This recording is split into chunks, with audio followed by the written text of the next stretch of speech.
is the work of the broadcast students at the British Columbia Institute of Technology. BCIT Magazine features news stories from around the Lower Mainland, which were produced over the last week. Responsibility for the content of the show rests completely with the students and their instructors.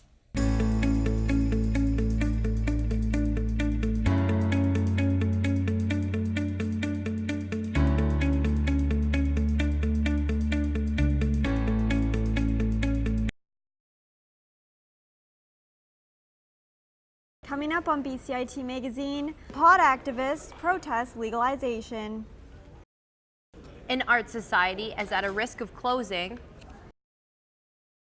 50 seniors on the Downtown Eastside get eye exams.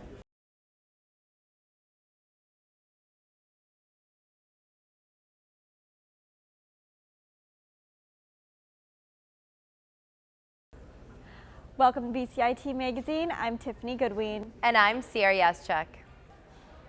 A 420 farmers market, also known as a pot market, was back at Robson Square, where activists are ready to protest. Our reporter Isabella Zavarisi tells us it won't be as easy to demonstrate as it once was. What happened? There was an Operation Apprentice, they called it. Yeah. The police spent quite a bit of money investigating who everybody was and what we were all up to, and decided certain people would be charged, and then they just swept in one night and stole a bunch of stuff and hurt people, and yeah, it was peaceful until then. But and the government is now selling cannabis to us, but it's still illegal for us to sell it to each other. So we decided that that's not right. We're going to meet here and do civil disobedience peacefully, publicly, to break bad laws. What's up, boys? Yes.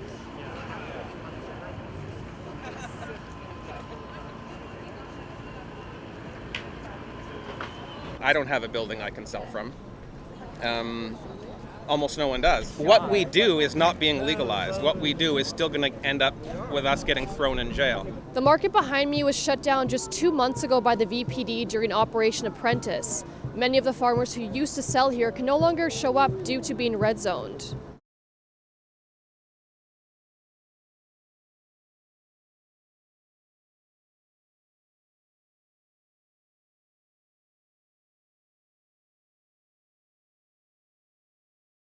And it's not necessarily about cannabis. It's about the way that they're going about doing this and some of the conflicts that the cannabis vendors have been having with the police, with city staff. They're constantly asked to leave. Sometimes they don't leave peacefully.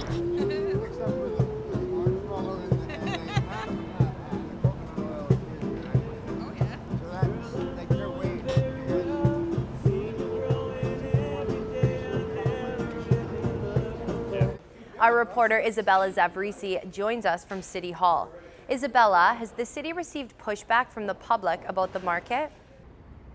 It has. This is the main reason it was shut down in January. Councillor DeGenova told me that many parents had called her to express their concerns. I told this to Mr. Rudder, and he said that they're protesting peacefully. They never sell weed to anyone under the age of 18.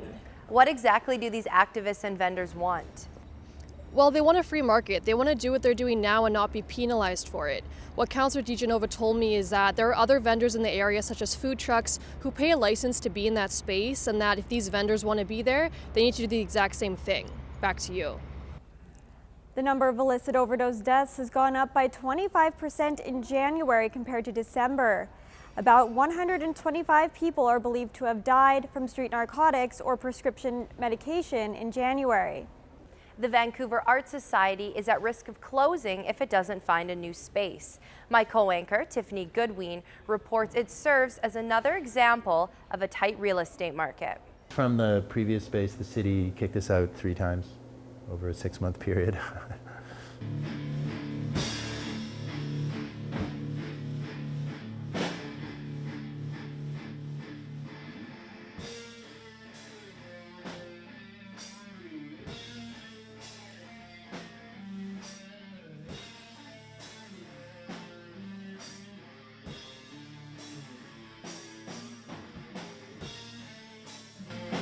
Not going to be a cultural scene in Vancouver in another couple of years if this keeps up. I mean, it's already we're bleeding talent.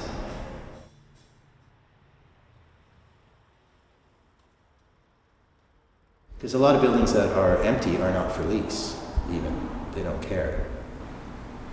It's all part of a long-term plan. And like I said, as long as your portfolio is going, the longer they sit on it, the more money they make. The Real Estate Board of Greater Vancouver says that while sales and commercial properties have gone down, values have gone up. In fact, this building, which houses the Redgate Art Society, has seen its values go up by over $2 million in just a matter of years. As for rent, well, Carrico says he pays about $7,600 a month just for this place. So I would like to see penalties for leaving commercial space empty.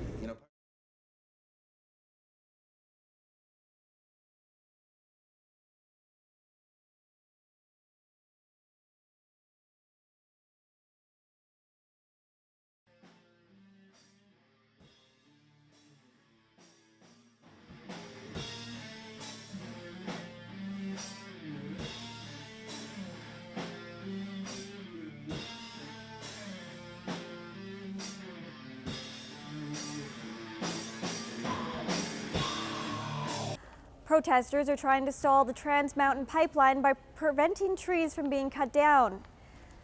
The Kinder Morgan pipeline has the permission to remove the trees, but they must be cut down by March 26th. If the protesters succeed, it could delay construction for months. Coming up on BCIT Magazine, a bike shop caters to those not traditionally part of the cycling world.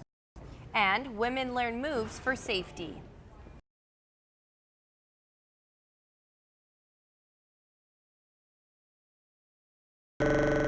Journalism's changed a lot in the last 20 years, and BCIT's been at the forefront of that evolution. Those are your news updates for Evolution 1079 News. Now it seems like the industry is changing by the minute, so now, more than ever, we're taught how to adapt. The federal government unveiled a new immigration plan that would When I first started at BCIT, there was only one thing that I really wanted to do in journalism, and this program really opened my eyes to all the avenues of employment. And now I feel really confident that I have the skills to get hired. From day one, you're out there chasing down stories. You aren't just sitting in a classroom reading about journalism, you are a journalist. BCIT Newsroom. I look back at the work I was doing even 3 months ago, and it's just amazing to see how far you can come in such a little bit of time. This program really teaches you skills and techniques to learn how to better communicate. Jamie Dodd in Vancouver. In New Westminster. In Burnaby. For BCIT Magazine.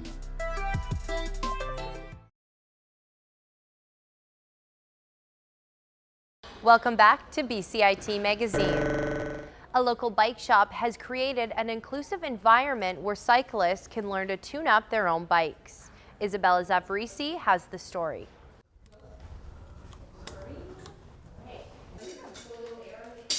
So I've been to other like DIY places like our community cycles, but it's often really busy there, and often the guys will take the tools off you and just do whatever you're trying to do. To help you, they'll kind of end up helping too much, and you don't get to learn what you're doing.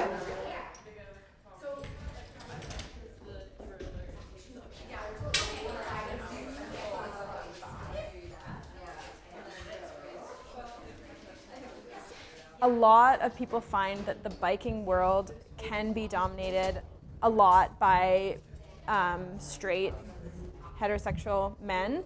And a lot of the time there's kind of an environment or a feeling in bike shops that can be maybe a little bit unfriendly to people who don't identify as a straight man.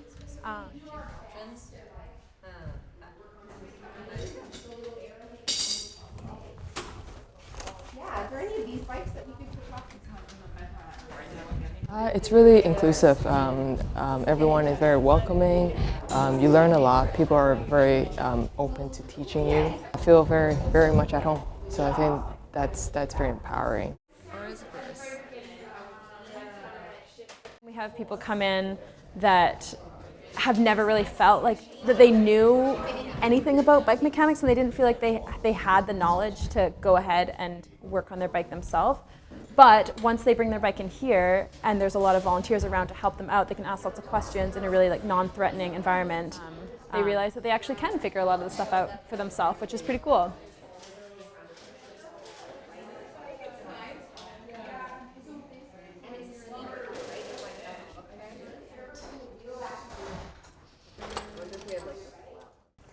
The Me Too movement that sparked stories of sexual assault has also encouraged women to take action. Selena Ho has a story on how some women are fighting back. She goes to the ground and she lines her body up so that one of my legs. So, we were just talking about this. I am getting older and I notice that I'm not as strong as I used to be, so it became important to me as an empowering step to stay safe, to know what to do in case I get attacked.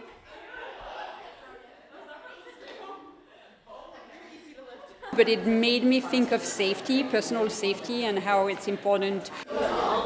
In general, I think it's better when women don't react because of something.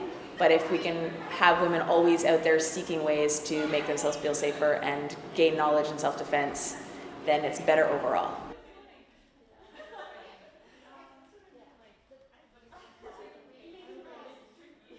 Inside. Sorry.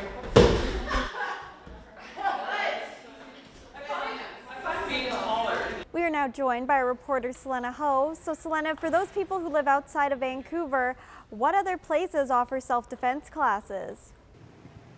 Okay, well, for people in Richmond, there's Pacific Wave Jiu-Jitsu, and in North Vancouver, there's EOMA.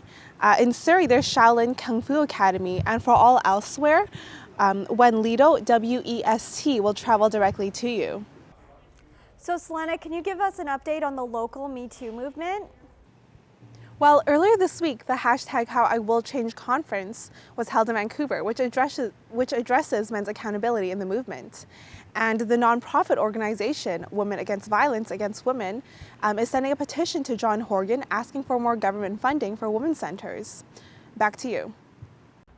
There was a forum this past week in Burnaby. The focus? How to further support LGBTQ2+ immigrants. Miranda Fatir reports. A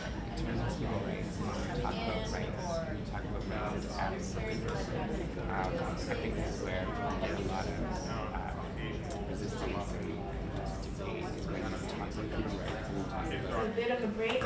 We will not judge you. I mean, Vancouver in itself is a very conservative place. I think oftentimes folks have the misconception that Vancouver is warm and welcoming, and which it can be. Although I was born here, there are not many women who are like myself. I think there's an increasing recognition and growing recognition of what diversity actually means.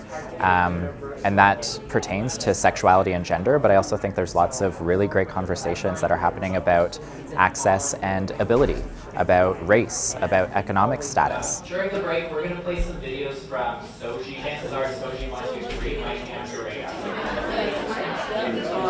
They're looking for an opportunity to be their true selves, to bring their true selves into spaces, and I think an important piece to remember is that these people are people too.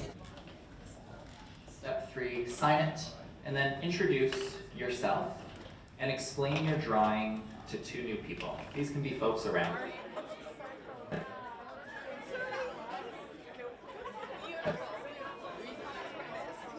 In celebration of International Women's Day, Barbie is releasing some new dolls.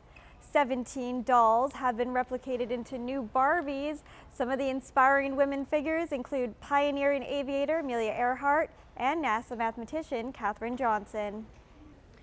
50 seniors on the Downtown Eastside were given free eye exams by a group on a mission to help increase eye care access. Nicholas Cavallo followed one volunteer around in need of new glasses.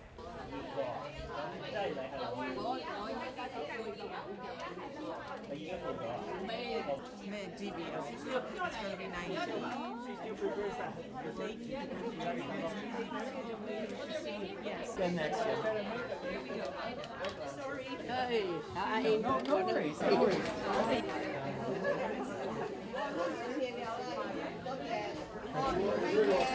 don't have welcome. 1414.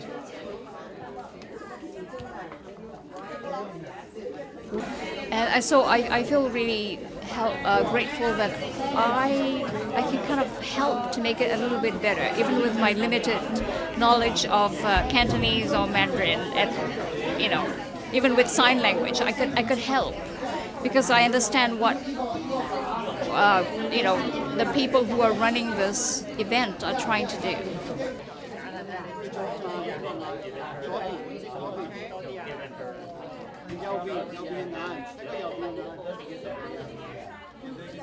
Part of the reason why we're serving the Downtown Eastside, Strathcona, Chinatown is because these people are not part of the system to some degree. Because there are government programs that support people with eyeglasses and eye examinations, but if you're not part of the system, you don't have access to it.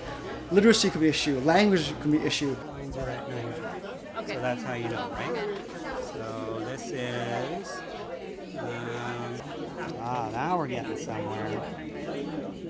That one looks really good. You know, I'm very, very happy. This is one way of breaking into the communities and making me feel like this is my home. Yes, please. Awesome. A new report from Van City Credit expresses that more than half the women in British Columbia experience extreme emotional stress when it comes to their financial situation. Statistics Canada says that 35% of British Columbian female make less than the male counterparts. My co-anchor went to a new cheese shop to talk to the owners about their new plant-based cheese. All right, Karen, we've got you here at the Blue Heron Cheese Shop, and you guys have just opened on Main Street. So what do you have here that you can tell us about? Well, some of these are some of the different cheeses that we are currently aging. Yeah. So some of these haven't actually been sold yet because they take time to age. These are some of the ones that will be released in the next few weeks. So how long does it take generally for each? Does each cheese have a different aging process or different? Yes. Okay. So what I have here is an example of some different stages and different cheeses at different aging times. Because they smell unbelievable. Oh, you guys will get to, well, do you want to try a piece now? Okay. Sure. Okay.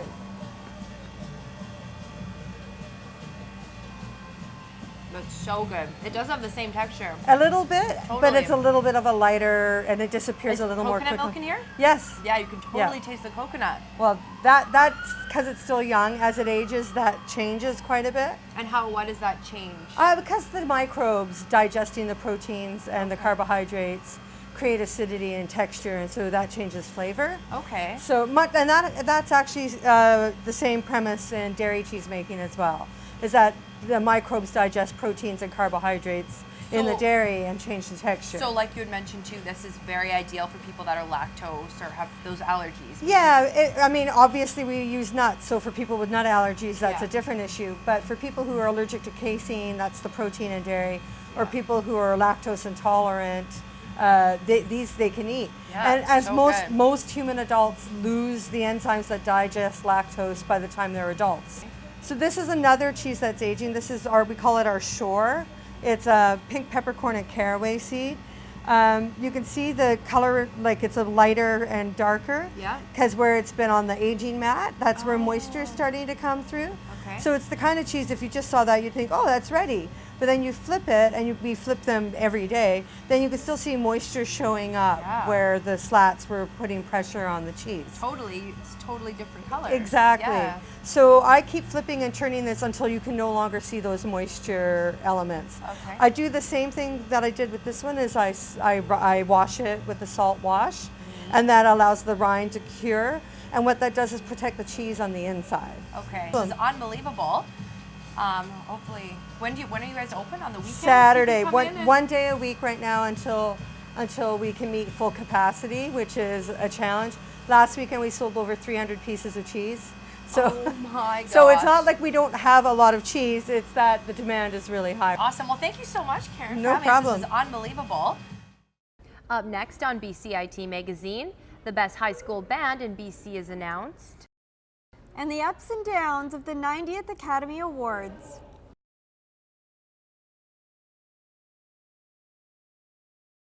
everything is changing to digital. Everything is online. People aren't just waiting for the 6 o'clock news anymore. People want their news right now. They want to be able to go onto their smartphone, onto the internet, and see the news that they want to see. Vancouver is growing at, a really rapid rate, the Lower Mainland even, and with the tools that we're given here, we're able to cover all of that. Welcome to BCIT Magazine. I'm Radhika Sikakane. In the program, they really leave it up to you. I mean, the help is there when you need it, figuring out how to use the programs like Premiere, Audition, and figuring out how to use the cameras. But it's up to you to sort of experiment and figure out what you can do when you go out in the field. They brought candles and flowers to remember the student who lost her life yesterday. Theresa May says the international community condemns Moscow. They really make sure that you know the basics and you are able to put out a quality product. I'm Brady Tretnero. And I'm Radhika Sikakane. Thank you for tuning in to BCIT Magazine. Isn't this nice?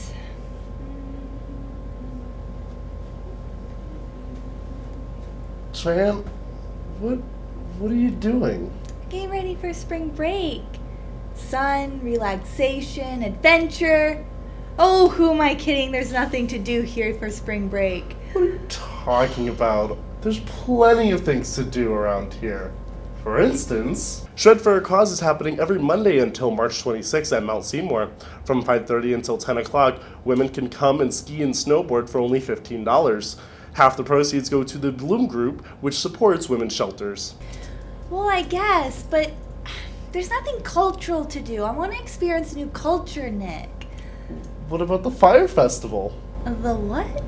West Vancouver's Nauru's Fire Festival takes place on March 13th from 5 until 11 p.m. Admission is $10 and it takes place at the Ambleside Park in celebration of the Persian New Year. There will be a concert and fire jumping. Well, that sounds pretty interesting, Nick. I do like fire. And if that doesn't spark your fancy, how about a St. Patrick's Day run at Stanley Park? It's a 5-kilometer run on March 17th. Admission is $30 to $40 and the race starts at 9:30. You know what, Nick? You're right. There is a lot to do here this spring break. It might not be that bad after all. Seems like our producers are ready for vacation. In our next story, it's not luau music you'll be hearing. Instead, a battle of the bands went down Monday night to crown the best high school band in BC. Our entertainment reporter Vanessa Doban has the story.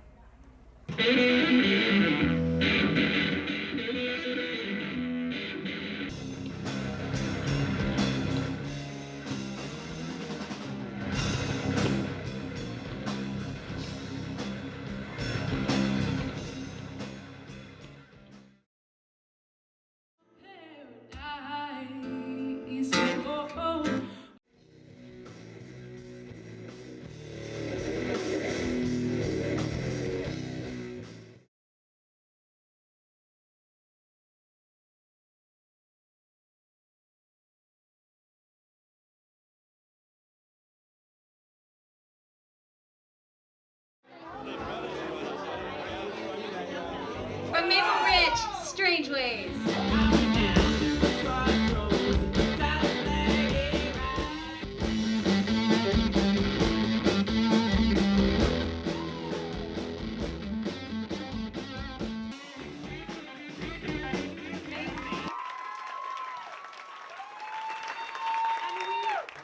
$25,000 scholarship. So each of you artists will get a $2,500 scholarship from Nimbus, regardless of whether you win or not. Thank you.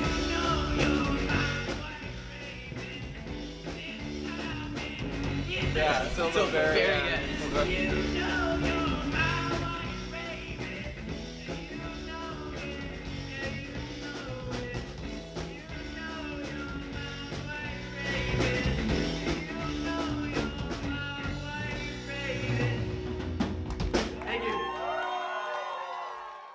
We are now joined by Vanessa Doban on a recap of the Academy Awards.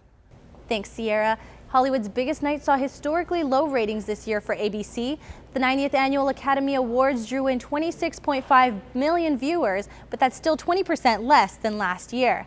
The low ratings might be due to smaller films like Call Me By Your Name and The Shape of Water taking nominations for the biggest awards of the night, while blockbusters like Wonder Woman received no nominations this year, and Marvel's Black Panther, which is currently the biggest hit at the box office, won't be eligible for any awards until next year. Frances McDormand took home the Best Actress Oscar for her role in 3 Billboards Outside Ebbing, Missouri, and one part of her acceptance speech has people asking, "What's that?" Check it out.